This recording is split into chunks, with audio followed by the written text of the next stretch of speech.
कृष्णा नदी के दक्षिण में भारत के मुख्य भूखंड के दक्षिणी भाग से कैंप कैमरिन स्थित भारत के मुख्य भूखंड के दक्षिणतम बिंदु तक को किस रूप में जाना जाता है? जल्दी से बताइए। यानी कि आपको बताना है दोस्तों, कृष्णा से लेकर, अगर हम साउथ, कृष्णा नदी जो है, जो कृष्णा नदी साउथ इंडिया के अंदर जो कृष्णा नदी जो है, उससे लेकर जो अपना केप कैमरिन तक जो नीचे वाला जो एरिया है, उसको हम क्या कहते हैं, ये आपको बताना है। जल्दी से बताइए।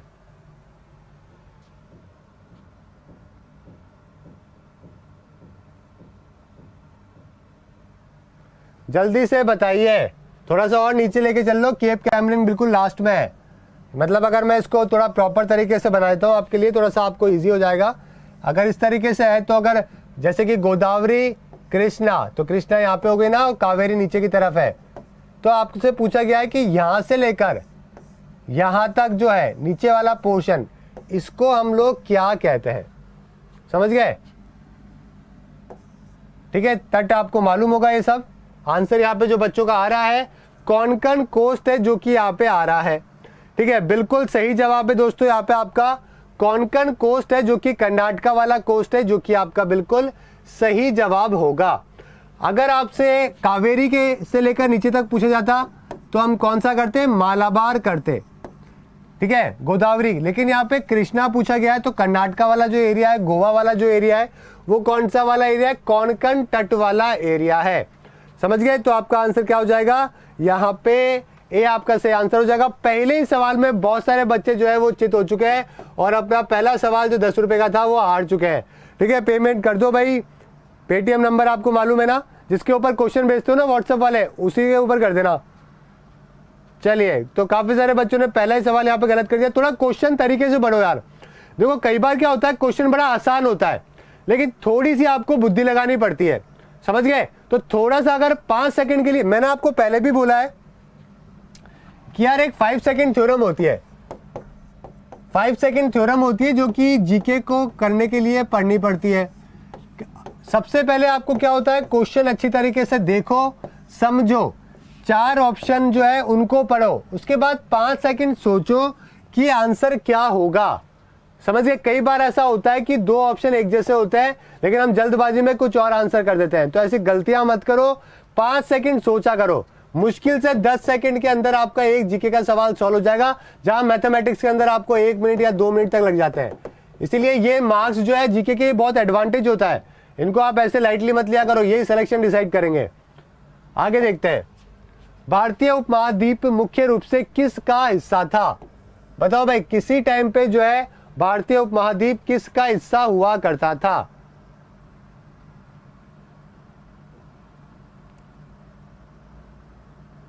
ठीक है,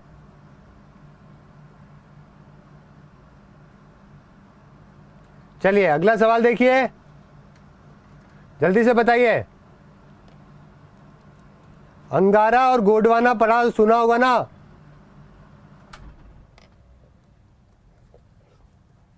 अंगारा और गोंडवाना,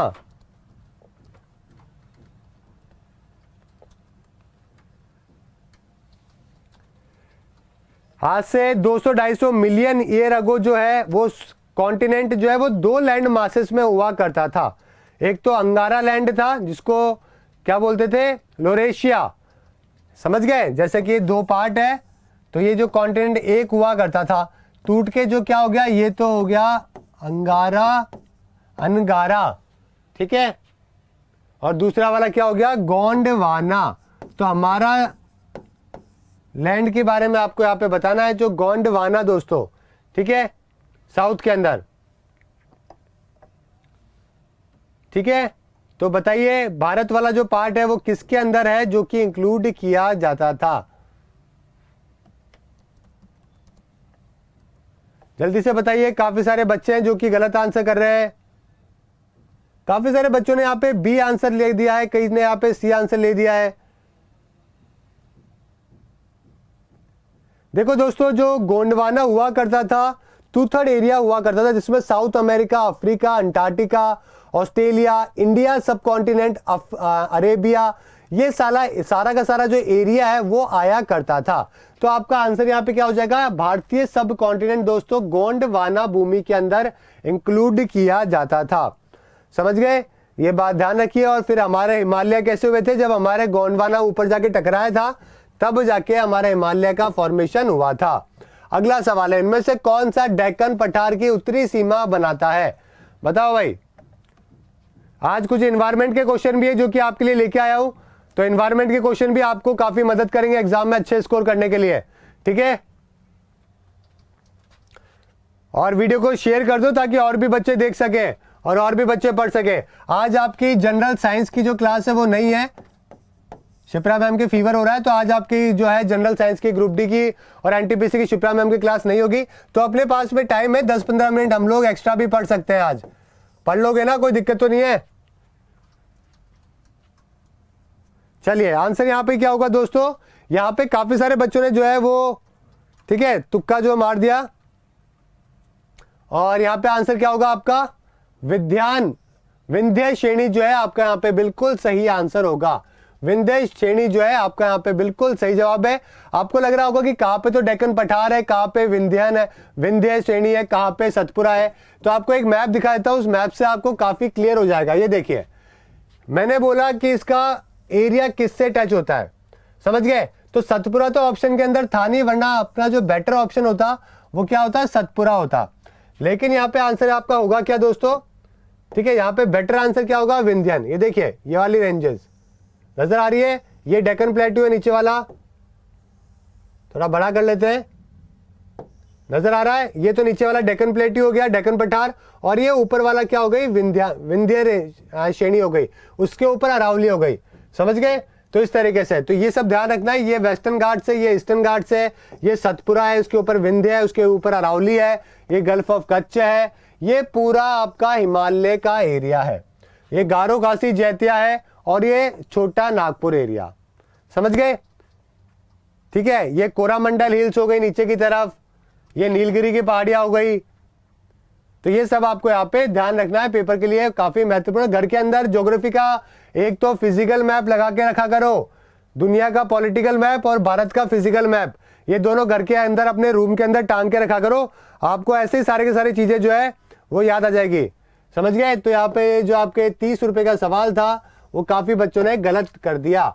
ग्रीनलैंड दुनिया का सबसे बड़ा द्वीप है, ये किस देश का एक अभिन्न अंग है, बताइए भाई ग्रीनलैंड के बारे में। कितने बच्चों ने अपने रूम्स के अंदर जो है वो ज्योग्राफी के मैप्स जो है वो लगा रखे हैं, जल्दी से मुझे बताइए कितने बच्चे हैं। यहाँ पे पोलिंग का ऑप्शन नहीं है यार, वरना पोल करके क्या ज्यादा मदद मिल जाती है। अनअकैडमी पे प्लस करते हैं ना अपन, प्लस में पढ़ते हैं तो पोलिंग का ऑप्शन आता है। ABCD जो है आप कौन से के ऊपर कौन से बच्चे जो है वो ABCD के थ्रू आंसर कर सकते हैं, पोलिंग आ जाती है। तो यहाँ पे पोलिंग का नहीं है अपने को, वरना पता लग जाता। नया चश्मा लेके आए हैं मिस्टर जीरो, साथ में मैप भी ले आते तो थोड़ा फायदा मिल जाता। आंसर क्या होगा यहाँ पे, डेनमार्क आपका यहाँ पे बिल्कुल सही जवाब होगा। ठीक है, डेनमार्क आपका यहाँ पे बिल्कुल सही जवाब है, जो कि आपको यहाँ पे ध्यान रखना है। डेनमार्क का ये पार्ट है, ठीक है। और कैपिटल इसकी क्या बोलते हैं, कल को मान लो गलती से डेनमार्क की ग्रीनलैंड की कैपिटल आ गई तो क्या आंसर करोगे।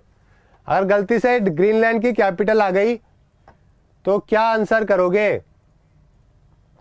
न्यूक करके इसकी कैपिटल का नाम है, क्या नाम है, न्यूक। समझ गए।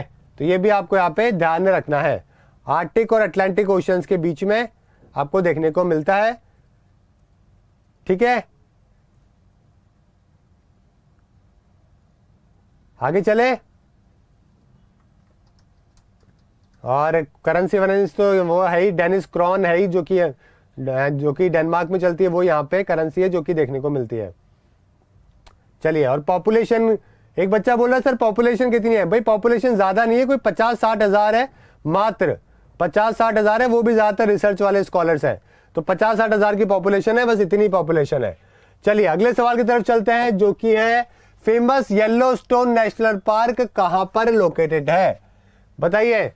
येलोस्टोन नेशनल पार्क काफी महत्वपूर्ण सवाल है, गलत मत करना भाई, पेपर में बहुत बार आता है, येलोस्टोन के बारे में पूछते हैं। और काफी बड़ा भी है, काफी ज्यादा पुराना भी है। मोंटेना का नाम सुना है? मोंटेना कहाँ पे? अमेरिका, बिल्कुल सही है। ठीक है, यूएस कांग्रेस के द्वारा जो है उस टाइम पे प्रेसिडेंट हुआ करते थे ग्रैंड, 1872 के अंदर इसको बनाया गया था। कहां पर आंसर होगा? यूएसए, 1872 के अंदर। ठीक है, बहुत ही पुराना है, फर्स्ट नेशनल पार्क यूएसए का। और नॉर्मली ये माना जाता है कि दुनिया का भी सबसे पहला नेशनल पार्क ऑफिशियली यही माना जाता है। ठीक है, तो ये भी आपको यहाँ पे ध्यान रखना है, पेपर पॉइंट ऑफ व्यू से इंपॉर्टेंट है। जैसे कि भारत का जिम कॉर्बेट है, वैसे यहाँ पे ये वाला है, काफी बड़ा है, मतलब बहुत ही ज्यादा, कोई 22 लाख एकड़ के अंदर है जो कि ये बना हुआ है।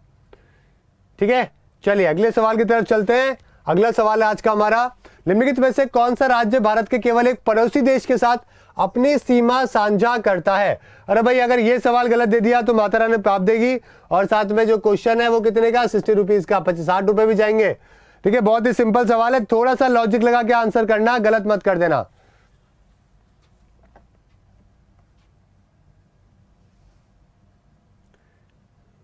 ठीक है, रेहान बोल रहा है कि हमारे यहाँ कुछ ज्यादा ही पॉपुलेशन हो गई है। हाँ बिल्कुल रेहान, और उम्मीद करता हूं कि आपका बहुत बड़ा कंट्रीब्यूशन इसके अंदर आने वाले टाइम में नहीं होगा। ठीक है, थोड़ा सा ही कंट्रीब्यूशन देना आप भी।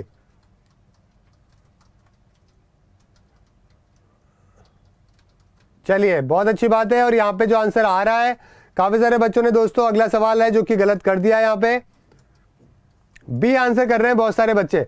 अरे भाई, बी आंसर कैसे हो जाएगा? क्या नाम है बच्चे का? अर्दाशा, अर्दाशा ने, सूरज ने, बहुत सारे बच्चों ने सिक्किम। अरे भाई, सिक्किम कहां पर है? सिक्किम तो पहले से ही बेचारा नेपाल और भूटान के बीच में दबा हुआ है, समझ गए? कहां से बेचारा सिक्किम आंसर हो जाएगा? ठीक है, आंसर यहाँ पे क्या होगा? उत्तर प्रदेश।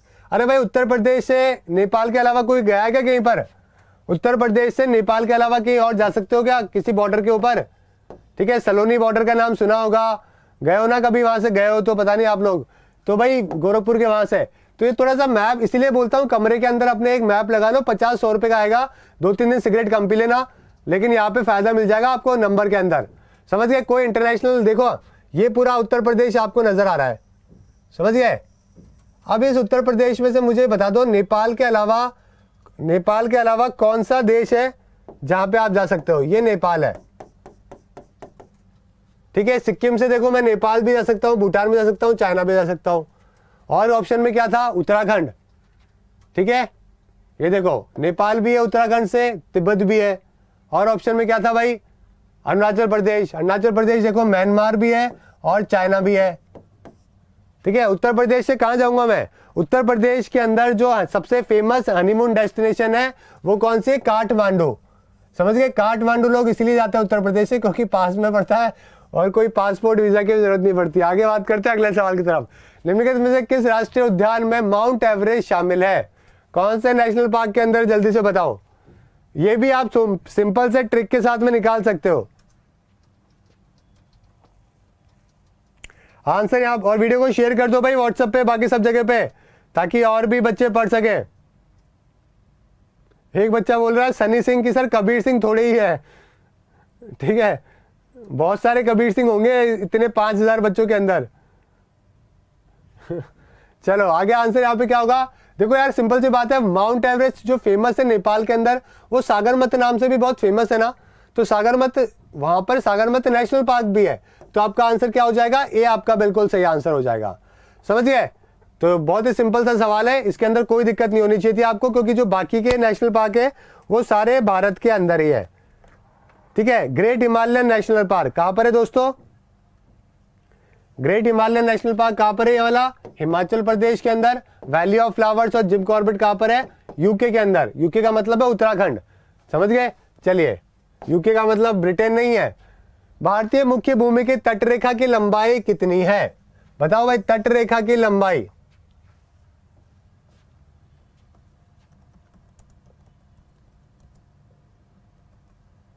जल्दी से बताओ।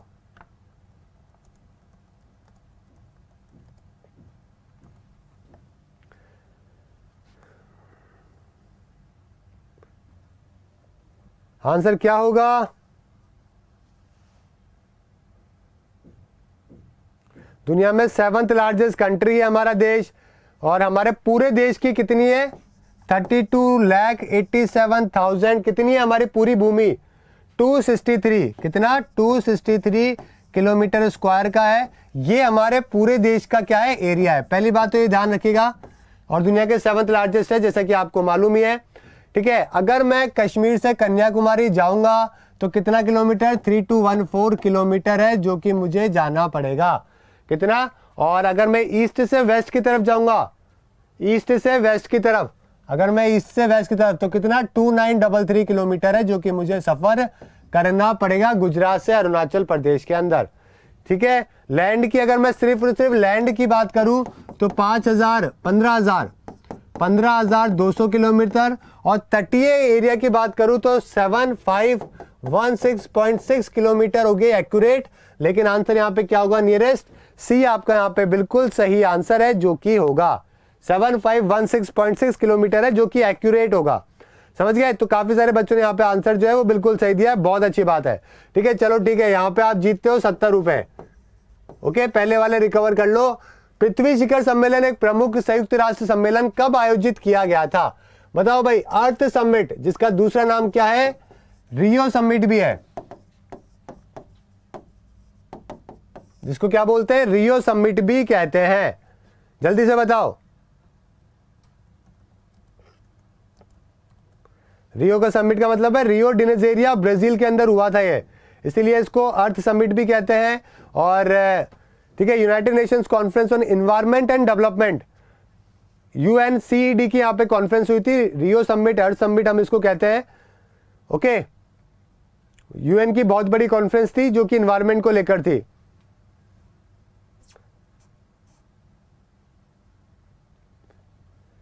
और आंसर करिए दोस्तों, क्या होगा?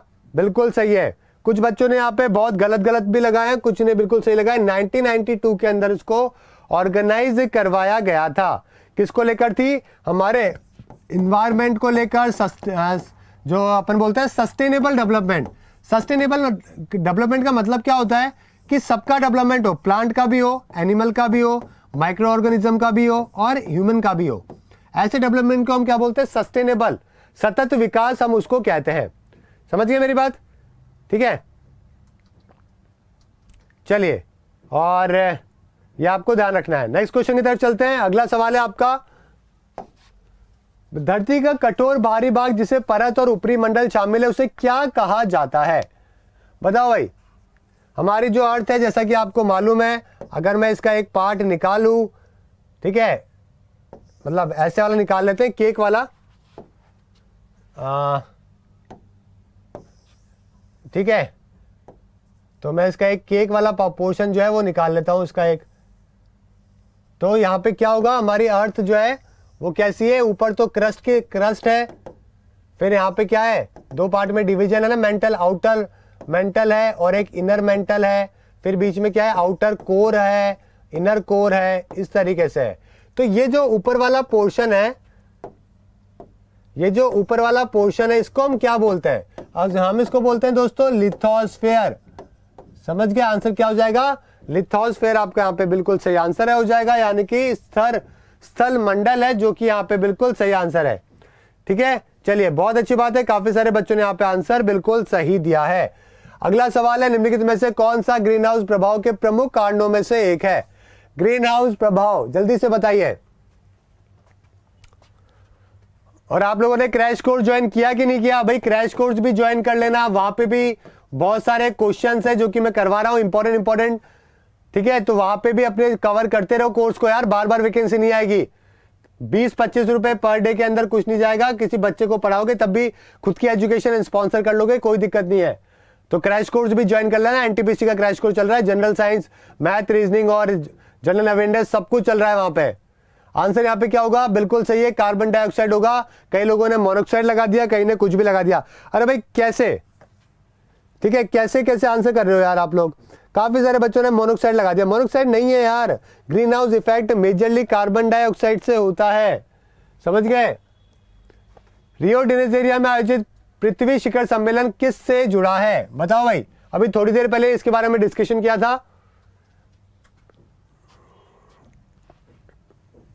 आंसर किया था। अगला सवाल की तरफ चलो। आंसर यहाँ पे क्या होगा? 100 रुपए का सवाल आप लोगों के लिए। और वीडियो को शेयर कर दो भाई सभी बच्चे ग्रुप के अंदर व्हाट्सएप पे, ताकि और भी बच्चे जुड़ सके। आंसर यहाँ पे होगा आपका पर्यावरण और साधारणीय विकास, समझ गए, इन्वायरमेंट और सस्टेनेबल डेवलपमेंट आपका यहाँ पे बिल्कुल सही जवाब होगा। निम्नलिखित में से कौन सा प्रोटोकॉल ओजोन परत से जुड़ा हुआ है? ओजोन लेयर से, ओजोन की क्या होती है यूनिट? डॉप्सन, है ना। डॉप्सन क्या होती है? यूनिट होती है ना। और ओजोन लेयर से लेकर जो है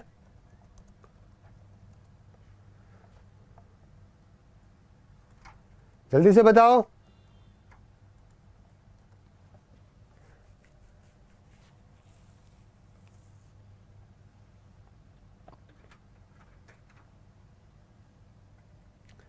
यहां पे काफी बच्चों का जो आंसर आ रहा है मॉन्ट्रियल, कुछ बच्चों ने दिया है, बिल्कुल सही है दोस्तों। मॉन्ट्रियल प्रोटोकॉल हमेशा ध्यान रखिएगा, मॉन्ट्रियल प्रोटोकॉल जो है वो किससे रिलेटेड है? ओजोन लेयर से रिलेटेड है, समझ गए। हमारे जो एसी थे ना, एसी थे, फ्रिज थे, जिसके अंदर पहले HCFC काम में ली जाती थी, ओके, CFC काम में ली जाती थी, कार्बन हाइड्रो, वो सब जो उसको बैन किया गया था मॉन्ट्रियल प्रोटोकॉल में, ताकि ओजोन लेयर को नुकसान ना पहुंचे। अभी जो एसी आते हैं उसके अंदर 0 डिप्लेशन पोटेंशियल होता है 5 स्टार के अंदर, चलिए उसमें प्रोपेन और ये सब काम में लिया जाता है। रामसर कन्वेंशन बताइए, रामसर कन्वेंशन किससे रिलेटेड अंतरराष्ट्रीय संधि है? जल्दी से बताओ भाई। आंसर यहाँ पे क्या होगा? बिल्कुल ठीक है, कई बच्चों का आंसर आ रहा है यहाँ पे आर्द्र भूमि यानी कि वेटलैंड से रिलेटेड है, बिल्कुल ठीक है, बी आपका यहाँ पे बिल्कुल सही जवाब होगा। क्योटो प्रोटोकॉल बताइए दोस्तों, क्योटो प्रोटोकॉल। देखो दोस्तों जापान के अंदर 2 प्रोटोकॉल हुए थे, समझ गए, एक तो हुआ था क्योटो और एक हुआ था नगोया।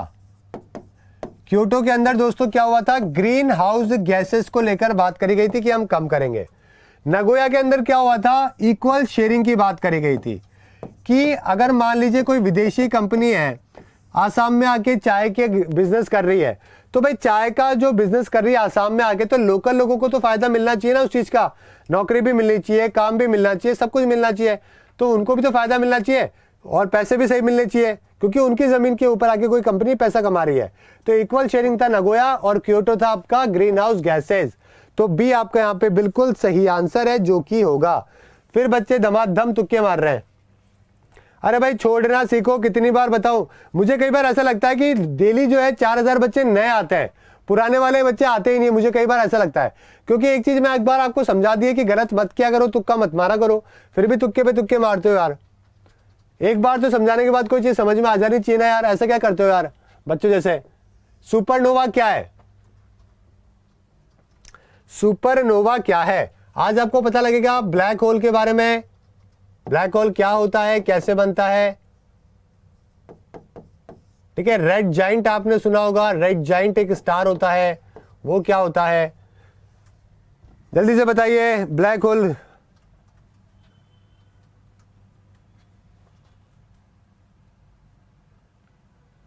चलिए आंसर यहां पे क्या होगा? आंसर यहां पे होगा एक विस्फोटक सितारा। ये क्या होता है? एक सितारा होता है दोस्तों, जो कि आपको ध्यान रखना है, ठीक है। एक्सप्लोडिंग स्टार है जो कि आपका सही आंसर होगा। कैसे होगा ये देखिए थोड़ा सा, ये देखिए पूरा का पूरा। सबसे पहले क्या होता है, बहुत मिलियन ऑफ ईयर पहले क्या होता है, गैसेस होती है जो कि अपने क्या होती है यूनिवर्स के अंदर होती है, समझ गए। और ये सारे स्टार्स क्या होते हैं, बिल्कुल नेबुला, अनक्लियर होते हैं। फिर क्या होता है, इसी के अंदर से क्या बनता है, 3 पार्ट में चीजें बनती है। एक तो बनता है हमारे सूर्य के जैसा स्टार, हमारा जो सूर्य है वो भी तो एक सितारा ही है, तो एक तो हमारा सूर्य बन गया। एक बनता है सूर्य से भी बड़ा स्टार, और एक सबसे बड़ा स्टार है जो कि यहां पे बनता है, समझ गए साइज में अंतर, ठीक है। चलिए आगे बात करते हैं। फिर मिलियन ऑफ ईयर बाद में क्या होता है, ये जो अपना स्टार है ये लाल जाइंट के अंदर कन्वर्ट हो जाता है, और ये दो जो है ये भी बहुत बड़े बड़े जाइंट के अंदर कन्वर्ट होते हैं। उसके बाद में जो ये वाला है वो क्या होता है, नेबुला बनता है। व्हाइट डार्फ, डार्फ कौन सा है, जैसे कि अपना प्लूटो भी तो डार्फ है ना, बहुत दूर है, तो हमने उसको डार्फ प्लेनेट बना दिया है, तो वैसे व्हाइट डार्फ बनता है। उसके बाद में ब्लैक डार्फ बन जाता है। लेकिन जो बड़ा वाला होता है ये एक विस्फोटक सितारा बन जाता है, जिसको हम क्या नाम देते हैं, सुपरनोवा नाम देते हैं। उसके बाद ये भी जो है क्या होता है, रिसाइकल्ड होता है, नेबुला बनता है, उसके बाद में या तो ये न्यूट्रॉन स्टार बनता है या फिर एक ब्लैक होल के अंदर कन्वर्ट हो जाता है। समझ गए मेरी बात? तो हमारा जो सन है ना वो कभी ब्लैक होल में कन्वर्ट नहीं होगा, क्योंकि ये इतना बड़ा नहीं है। ये बहुत सालों बाद में किस में कन्वर्ट होगा, इसमें कन्वर्ट होगा। समझ गए मेरी बात? ठीक है, guardian of the Galaxy Sonu Kumar, ठीक है, सोनू कुमार बोल रहे गार्जियन ऑफ द गैलेक्सी जो है वो देखा है। हाँ भाई अंश सैनी, आज शिप्रा मैम की क्लास नहीं है क्योंकि आज वो उनकी तबीयत खराब है। ठीक है, चलिए अगले सवाल की तरफ चलते हैं। लैंड और समुद्री हवा किसके कारण होती है? बताओ भाई किसके कारण है जो कि होती है?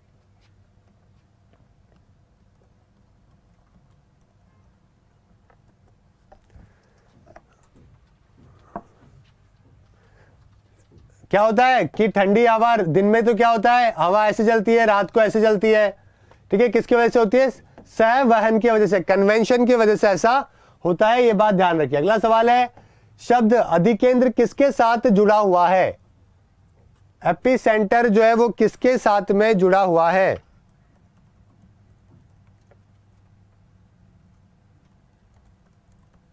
जल्दी बताइए।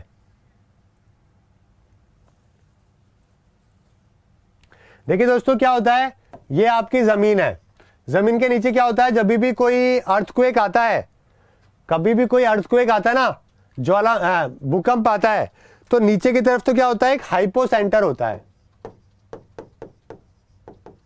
और जहां पे भूकंप आता है, जिसकी तीव्रता जो सबसे ज्यादा होती है ना, जहां पे, उस वाले एरिया को हम क्या बोलते हैं? एपिसेंटर हम कहते हैं। समझ गए मेरी बात?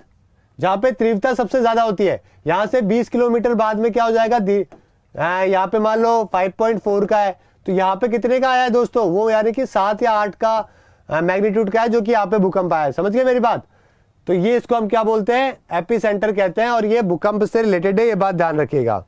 चलिए अगले सवाल की तरफ चलते हैं। भारत के पश्चिमी घाटों का सबसे ऊंचा शिखर कौन सा है? बताओ भाई, वेस्टर्न घाट का सबसे ऊंचा शिखर जो है वो कौन सा है? ये तो कर लिया था क्या हमने पहले वाला क्वेश्चन? ये वाला क्वेश्चन तो हमने कर लिया था पहले, है ना? मैंने आपको बता दिया था कि अन्नामुदी है, जो कि हमारे वेस्टर्न घाट का सबसे बड़ा है। ईस्टर्न घाट का कौन सा है दोस्तों? ठीक है, जिंदा घाट जो है वो हमारे ईस्टर्न घाट का सबसे ऊंचा पॉइंट है। समझ गए? चलिए, आंध्र प्रदेश के अंदर है। कहां पर है? आंध्र प्रदेश, विशाखापट्टनम के पास में। अगला सवाल, तो ये थे दोस्तों आज